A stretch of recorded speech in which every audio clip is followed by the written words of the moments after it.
Nirepair ko tong inverter na pure sine wave na 1000 watts. Itong ito guys, parang Pito brand to guys.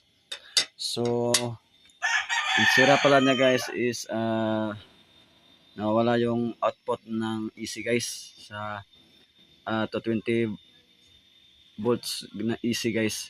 So binaklas ko lahat guys, tapos chine-check ko lahat yung mga MOSFET niya guys. So bali guys, nakita ko yung defective niya guys.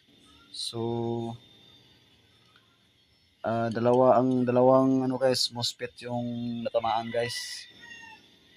So ito guys, yung dalawang MOSFET na natamaan guys. So keep 20 and 50 na ano guys, MOSFET guys. So papalitan ko to guys para